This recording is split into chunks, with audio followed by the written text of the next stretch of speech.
और ब्रेक के बाद एक बार फिर से आप सभी का स्वागत है। देखिए, बिहार में सरकार बनाने की कवायद बिल्कुल तेज है। पटना से लेकर दिल्ली तक हलचलें तेज हुई है। लगातार एनडीए नेताओं की यहां पर बैठकें हो रही हैं। दिल्ली में बीजेपी जेडीयू नेताओं की मीटिंग तक हुई।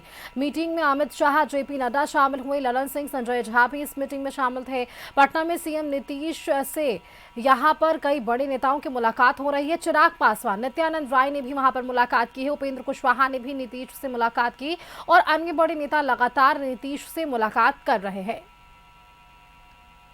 और इसी खबर पर देखिए, हमारे साथ विशेष संवाददाता राजीव रंजन जुड़ रहे हैं। सीधा उनका रुख करते हैं। राजीव जी, अब सबकी निगाहें इस पर है कि सरकार गठन किस तरह से होगा, कैसे मंत्रिमंडल में जगह दी जाएगी, क्योंकि चिराग पासवान भी एक महत्वपूर्ण फैक्टर निकलकर इस चुनाव में सामने आया है। कितना मंत्रिमंडल उन्हें मिल सकता है, ये तमाम सवाल है जिसके लिए लगातार कई बैठकों का दौर भी देखने को मिल रहा है। सुष्मिता, आज आचार संहिता समाप्त होने वाली है। जी। यानी कि शाम को जब चुनाव आयोग के द्वारा जो नवनिर्वाचित विधायक हैं उनकी सूची राजभवन यानी कि राज्यपाल को भेजी जाएगी, उसके बाद आचार संहिता समाप्त हो जाएगी। उसके बाद सरकार गठन की कवायद भी तेज हो जाएगी। हालांकि बैठकों का दौर शुरू है दिल्ली से लेकर पटना तक। आज जिस तरह से उपेंद्र कुशवाहा, नित्यानंद राय मुख्यमंत्री से मिलने आए, वहीं दिल्ली में अमित शाह से धर्मेंद्र प्रधान हो या फिर विनोद तावड़े हो, संजय झा हो, ललन सिंह हो, इन लोगों के साथ बैठक हुई है। कल जिस तरह से चिराग पासवान मुख्यमंत्री से मिलने मुख्यमंत्री आवास आए थे, तो ये कवायद शुरू हो गई है। आज शाम के बाद संवैधानिक तरीके से नए सरकार के गठन की कवायद शुरू होगी जब आचार संहिता समाप्त होगी।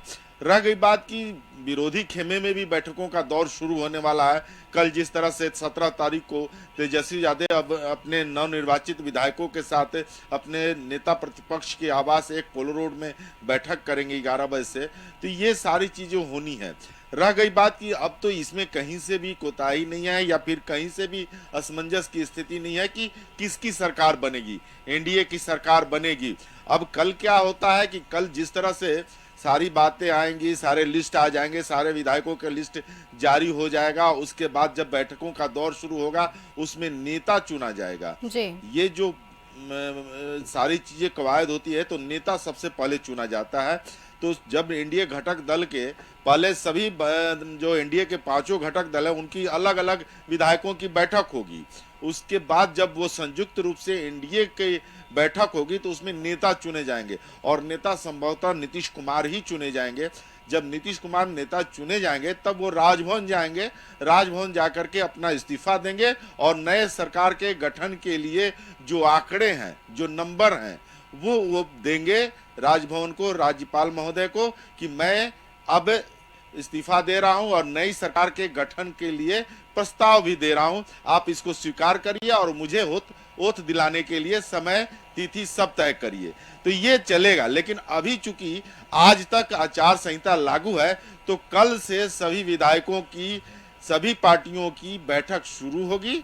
उसके बाद मंथन शुरू होगा और अंत में एनडीए घटक दल की जब बैठक होगी उसमें जब नेता चुना जाएगा तो सरकार की गठन होगी। सुष्मिता। आप बिल्कुल राजीव जी, चलिए, तमाम प्रकरण हैं जिस पर आप सबकी निगाहें हैं। बेशुक्र आपका हमारे साथ जुड़ने के लिए और ये तमाम जानकारियां हमारे दर्शकों से साझा करने के लिए। आगे बढ़ते हैं।